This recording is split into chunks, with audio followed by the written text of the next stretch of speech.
Hello and welcome to the 69th episode of Fur, Fins, and Feathers. Today we have a repeat guest, Nadia Parker of Rochester, Massachusetts, who has Buddy, a wonderfully, very handsome Great Dane who is settling in. Nadia, how are you? It's good to see you again, and welcome back to the show. Thank you. Thank you for inviting me. Buddy is certainly one of the largest animals that we've had on the show. Tell us about Buddy. Buddy's an 18-month-old blue Great Dane. His ears are natural, uncropped, so they have the softer look. He has been wicketed at about 35 inches at his shoulders, and the last time he was weighed at the vet's, he was 150 pounds. He's still maturing.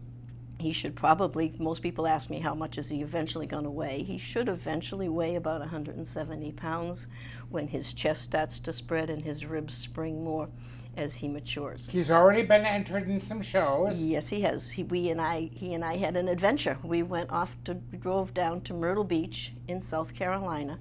That must have been fun. An 18-hour ride, yeah. And he was very good. It was the Great Dane Club of America's national specialty.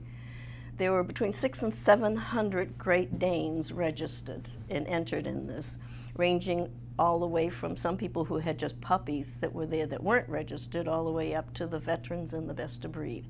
So the Sheraton and Conference Center at Myrtle Beach was humming with Great Danes. We all were negotiating, getting in and out of elevators to get out to walk the dogs and things like that. But he did good. He got second in his class, and he behaved. He has a handler who takes him in for me because the knee doesn't want to run around and hold on to him at the same time. But he did very well, considering that it was a lot of confusion, a lot of people, and it was a very big scale of a dog show because he's gone into a few shows here locally, and he's got a couple of points toward his championship. But that was the first time he had seen something of that magnitude. How did he get along with the other dogs? He did okay. We did not let them do socializing because the last thing anybody wants is for a dog, especially a young one, to have a negative experience. So, you know, when we're getting in and out of elevators, everybody was very respectful, stood back, let everybody else get on and off. The only time he gave me an argument was he saw a black female, and he was determined he was going to go see her. I think he thought it was his litter sister that he has play dates with at the pond. And he was very annoyed with me. I would not let him go play with that other dog, but I kept explaining to him it was not his sister. Talk about the natural ears. It's moving more and more toward that. The parent club recognizes both cropped and uncropped dogs. They have in their breed standard what they should look like. And if we can get him to turn his head, the ears should be balanced with the top of his head. They should come to there on his eye. So they shouldn't be, they shouldn't be bloodhound type ears. Okay. So he has a very nice ear set, very correct. And I think with the trend in other countries where cropping has been outlawed, and more people who prefer. Great Danes are uncropped in England, aren't they? England, Ireland, Europe, Australia, you're not allowed to crop. Okay. So, and I think eventually and people say eventually you'll see that in this country as well, as public sentiment goes toward getting away from cropping. There's no function for it. It's more of an aesthetic. And so I think it's something that will wind down. Now, you are a judge. Yes. So what are your feelings on cropping versus uncropping? Meets the standard, and I've put up uncropped dogs. In fact, in South Carolina, I was on the elevator, and a woman got on and looked at me and says, "I know you." And I didn't know her, I didn't recognize her at all, and I was kind of embarrassed because I didn't know what to say. And she says, "You're Nadia Parker," and I says, "Yeah." She says, "You gave my Gunny the best in specialty in Raritan Valley." And it was like, oh, and he's a naturally blue. And when we were taking the pictures, the handler was telling me, when the woman said that before she retired Gunny, because he already has his grand championship, he says, what do you want to do? And she says, I'd really like to see him get a specialty win. So he says, well, then we need the right judge. We need somebody who will look at a naturally a dog and not be put off by it, and somebody who likes movement, which I do. And so he says, we need to enter under Nadia Parker. So he was quite delighted when he actually got the win and could say to her, see, I told you. Very nice, nice. And he, interestingly enough, was sold as a pet. And became a grand champion. And became a grand championship. Nobody would sell. I was talking to his breeder, Fran Lass, who's well known in the Great Dane circles, and she was telling me that when the owner of that dog was looking to buy a puppy, nobody would sell to her because she said she wanted a pet. She wasn't into showing. So Fran sold her Gunny, and as he was maturing and looking more and more handsome, and the woman actually says, okay, let's take him out and show him and see what happens. And so you can't rule somebody out because they say they want a pet. You never know what's going to happen.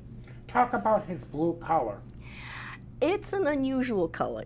I best define it as a gunmetal blue, something you'd see on like a 9mm gun. That's this blue color. It is recognized. You don't see a lot of them. It's compatible with black. He's out of a blue and black breeding. His sister is black, where he's got the blue. It's a distinctive color, but you don't see a lot of it. So you need to have judges that are, and it's not real popular with judges. So between having naturally as in a color you don't see a lot of, you got to have a judge that's willing to put them up, and they do. They do. Very good. We had discussed when we were talking on the phone about different anomalies, and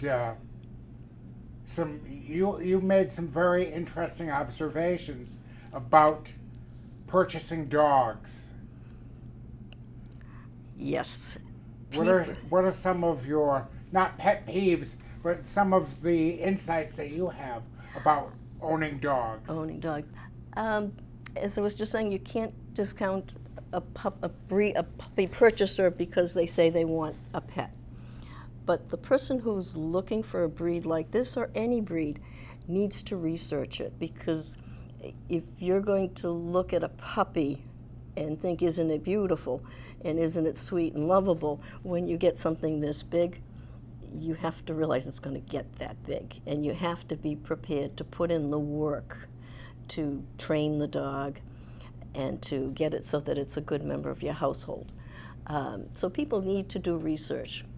And a great way to do that is what we're going to be doing out in Springfield the weekend after this, where they're having 4 days of dog shows. So if you go to dog shows and you're interested in the terriers, you'd go to infodog.com and go to Massachusetts and go to dates and find the shows in your area and go and when the terriers are going to be on and watch them and talk to the people who own them and breed them and are showing them, and find out about the idiosyncrasies of the breed you're looking at. So if you've got a bloodhound, you need to know it's going to put its nose to the ground and might not come up for 3 miles down the road if you don't keep it at home. Same with beagles. If you've got some dogs that are very busy, Jack Russell Terriers are very busy little dogs. They're a cute little dog, but you've got to be prepared for the amount of energy that they have and what they need. Some breeds have a lot of coat, and you need to know what you're going to have to expect to do with the terriers or something. And how to properly groom it. And how to properly groom it, or where you're going to go to find a groomer that's going to be able to, because if it's a hand-stripped dog, you need to have a breeder who's familiar with it. So, yeah, so going to dog shows, watching the dogs, seeing them up close and personal, having a conversation with the people who own them or breed them. You might Luckily, we do have more and more dog shows coming on. You've got the Rhode Island Kennel Rhode Island will be coming up and has several shows. and in April, and they are also, we have several kennel clubs in the area. Yep. That you can find information from the AKC as to Wampanoag Kennel Club. Hockomock, Rhode Island has several South kennel County. clubs. Yeah, and that's a good way too, is if you go to the kennel club meetings and talk to the people who have the breeds that you're interested in and learn more about them, and then you It's can all find about out. public education. It really is. And the AKC is good, but anybody can register, as long as you have the stud book and you have the breeders recognized, you can register the dog. But you need to find out who's breeding good dogs. You can go on the AKC website and find out the parent club for Labrador Retrievers. And then you can go on that parent club website and find out the local New England or Massachusetts or Rhode Island breed club. Or you can then find out what local kennel clubs in your area, all breed clubs, and go to their obedience classes and just watch if they have them and see what's going on, and then you can talk to people and learn more. But there are a lot of opportunities that people can take advantage of that are interested in buying a puppy so that they get a good, healthy, well-bred dog. And not a dog that had come from a puppy mill. Those dogs lead to heartbreak. In more cases than not, it leads to heartbreak. They've not been properly. And veterinary bill, high veterinary bills. Yeah, because they have genetic health problems, and it's come from the inbreeding that the puppy mills do, where they're just mass producing dogs, and it's a shame because people break their hearts on these dogs. And if you're looking for a rescue dog, that's something else. You even look for the breed, hopefully. But if you buy a rescue dog that came up from down south or something, you have to know going into it that you potentially can have a lot of health problems with that animal. And costly bills that a lot of people sometimes cannot afford. Yeah, it's not uncommon for people. I see it on Facebook. People will put up a dog that's some dog was brought into the veterinarians, and they found out what it was going to cost to treat it, and they say, I don't want to do it, euthanize it, and walk away. And that's not fair to the animal, but it can be and they have health pet insurance now too, so if people get a puppy, that's a good thing to look into, because those bills can be very pricey. I think the most we ever had for a bill was $13,000. For a Dane? Yeah. Yep. That was pretty pricey. She was very pricey, and she was an older dog, but she lived a couple of years after that, but she had torsion, which is something that happens in this breed. And when we did the surgery, she was having trouble with blood clotting, and so we had to do transfusions. And by the time, once you start into those things, it's a slippery slope. It just keeps getting... Escalating. Yeah. And she was a tough old girl, though. She came through it. You were an AKC delegate Yes. for many years, and you've 20. seen a lot of changes and transitions throughout those years. Yes. Many new developments, many new dog activities. Now, you started in obedience, didn't you? Yes, we did, under Al Kirby. Our good friend. Oh, I loved him. And we would be in the class, and he would be saying to people who had some of the more spirited working dogs that, you have to be firm with them, you have to be firm with them. And I'd be there with the largest animal in the room, and it would do something, and he says, give it a correction, but be gentle. Remember, it's a Great Dane. 'Cause you can't be heavy-handed with them. If you're too firm with these guys, they shut down. Whereas a Doberman, you give it a firm correction, it goes, yeah. But yes, we started with Al during obedience, and then one summer, when we shut down for the summer in Marion, where I went at the Grange Hall, we had a handling class with Jim Ashton. And actually it did a lot of good for the dog, because she got a lot of hands-on, and she was kind of shy. And so then when Al came back to teach us in the fall, and he could actually go over her, he walked by and then he looked back at me and he says, did you switch dogs on me? But obedience Yeah, that was all, and it's still, he's gone through. We started right away with puppy kindergarten at Joseph's dog training class, because he has puppy kindergartens there down in Pocasset, and then we went to beginner's obedience, and we haven't gone back for a bit, but he's gone through 3 or 4 different levels. Not that it always shows. But yeah. What are some of the newer activities that people can get involved in? There's a lot of them. The younger people are more interested in performance rather than conformation. And I can understand that, because, you know, it's, and I can remember saying to Al before I started the conformation, I really didn't care about what one person standing in the middle of the ring thought about my dogs. I love my dogs. I was happy with my dogs. That's all I cared about. Very much so. Yeah. But now they have dock diving, which they have down the Cape shows, where the dogs are having an absolute blast. I saw a video of it. It looked amazing. Oh, it's so much fun. They throw the bumper out. The dogs go, can't wait. They were racing out and diving. Now, can a Dane participate? Yes, they do. There are some. He has to work on it because he loves to swim. But when we were down at the Cape in the dock diving, I was the one in the water, and he was standing on the landing looking at me saying, "You're crazy, get out of there." But he'll get into it eventually. He just has to learn to jump. But the dogs love it, and the people have a good time with it too. They do barn hunts where they hide things and the dogs go looking for it.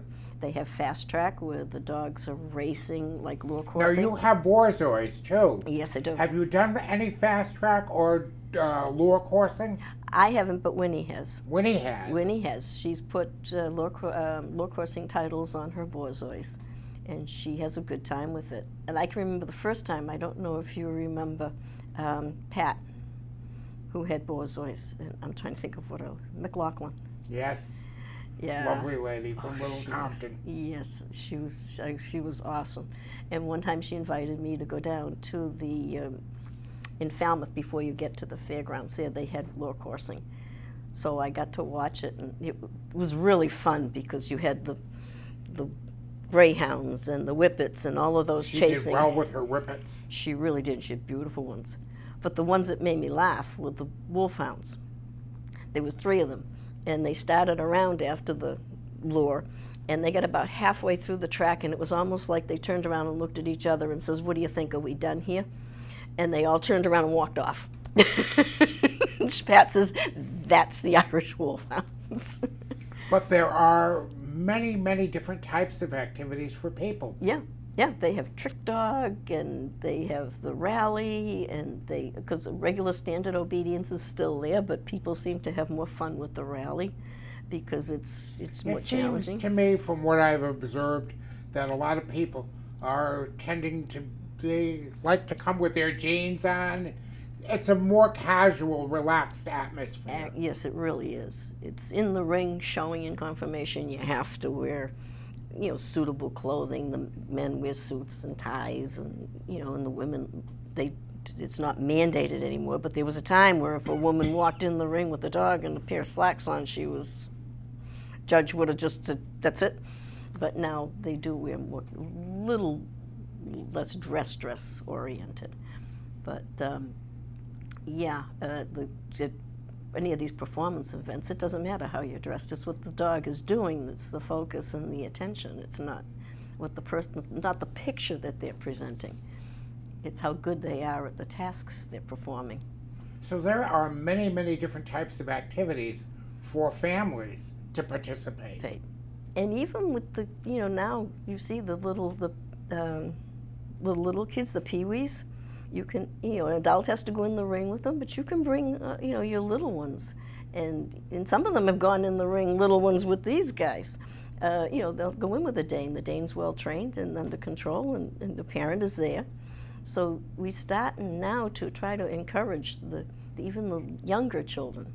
And then they have younger dogs, the 4 to 6 month old puppy dogs, and junior handling.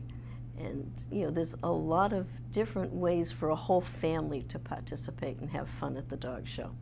Talk about the National. How was it? It was fun. It really was fun. There's an opportunity, a huge opportunity to see people from all over the country, because there are people there from the West Coast, and because it's a big deal. and people will travel to do that. And some of them have huge motorhomes and are doing RV. Were there foreign spectators allowed this time? I didn't see any. Okay. Not this time around. And there's a young woman from Canada. Now, we can go into Canada, but Canada was not allowing their citizens to come into the United States. So there's a gal who has his brother who lives up in Canada, and she's actually going to be able to come to the Thanksgiving Day cluster a week from this weekend. So now other people are starting to be able to come into the country. But it didn't really, the entries were down this year. It wasn't quite as big as it can be. But you still had a good entry. Oh, we still had a very good entry. As I say, we had probably between 600 and 700 Danes there at a minimum. There must have been Danes everywhere. Oh, there were. That was in heaven, because they had everything from very young puppies up to veterans, and everything in between, and all the colors. And now they've recognized, in this breed, they've recognized the Merle. So that's now being shown. And what is a Merle? A Merle, it's usually a gray base with black spots. Okay. And in order to get a Harlequin, you have to have the Merle genome in the dog's DNA, or you can't get a Harl. So they've always been there and longer and more required than the Harls, but the Harls were what was recognized and not the Merles. But about 4 or 5 years ago now, they recognized the Merles and they're being shown. In fact, a really pretty Merle mantle puppy won Best in Futurity. Really, really pretty female, and she did not have one of the big handlers on her, and she was up against 2 really big handlers, but she was the best dog out there, and she won. So, yeah, it's really interesting to see them, because now in nationals it's huge. If in the puppies, the 6 to 9 puppies, they're divided by color. So all the fawns come in, all the blacks, all the blues, all the brindles, all the mantles, all the house, separately, and they pick the best from each. So you've got black, blue, brindle, fawn, harlequin, mantle. So you've got 7 different colors. So you'll have 7 6 to 9, first place 6 to 9 puppies, and then you'll have 7 9 to 12 puppies, and then you'll have the 12. Must be exhausting for a judge. I don't know how they keep it straight. You must have to write crib notes on your hand or someplace, because it's big, and you've got, and then you've got all the adults are separated by color. So you can, and then the inbred separate and the bred by separate, and the 12 to 18 is now 12 to 13 and 12 to 15 and 15 to 18. So it's big. It's not like where you have the other breeds where you've just got, like one color, and altogether. Altogether, it's quite a task for a judge to try to figure out which ones she likes the best, or he likes the best, and sort it down to it. Now, where have you judged? You've had some wonderful assignments. I've had some really fun assignments. The Canadian Great Dane Association of Canada invited me to go up to just outside of Toronto and judge. And that was really funny, because afterward, at dinner, the young lady whose female had gone winner's bitch and her dog had gone select dog came over and said to me, "Sterling said to tell you you found 2 of her dogs, his breeder." And I had no idea that she had dogs up in Canada, but and I found them when I was doing, those were the ones that I put up. And then I was invited down to Ocala to do Florida, to do the North Central Florida specialty. Because I only judge one breed, I'm not as attractive to an all-breed club, because it's not cost effective to hire somebody who can just judge one breed. So it's the specialty clubs that I have the opportunity to judge. Are you going to expand your judging opportunities? I think I will. I'd like to go put my name in put my papers in for Borzoi, but because of COVID and everything, I've kind of taken a step back, and I was still working up until last year. So it's harder to get, pull time away, especially with elections and stuff. So now I have my leisure time, and I can look forward to maybe getting some more breeds. No, you may not sit in my lap. Yes, you're going. He's trying to sit on your lap. Yes, he thinks he's a lap dog. Leave that alone. Yeah, he thinks he's a lap dog. You're looking to sit on Mommy's lap. Yes, you do, huh? They're a big dog, but nobody's told them they're big. And I think if we tried, they wouldn't believe it. He's a nice dog. He really is, and that's one of the things. I mean, Sterling does all of the health testing on her dogs, so I know that I've gotten a healthy dog. What is their longevity? Average is 7 to 9. If you have a Dane that lives to 10, and you're part of any of the Great Dane Club, under the parent club, you send your information into the parent club, and that they're still alive at 10, and they send you a special certificate saying it's a venerable Great Dane. And back in the day when they used to publish the annual reports every year, they would list those dogs that received the venerable Great Dane certificate. I've been blessed. I've had one that lived to 13 years and 9 months, my LA. Not all of them, but most of them get to 10 with me.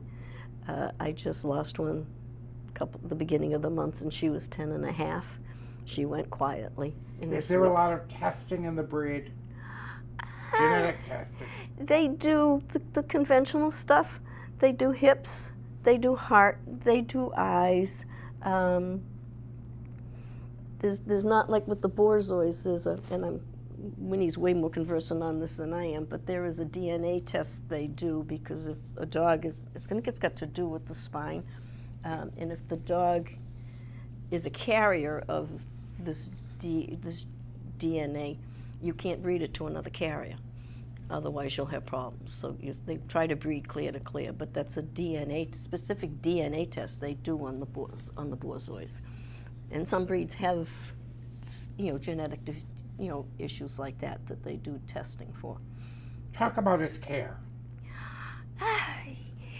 Fortunately, he's wash and wear, so he doesn't need a lot of bathing or grooming or stuff. His toenails, and I'm not the best mother as far as doing toenails go, but going into the ring, he has to have his toenails done.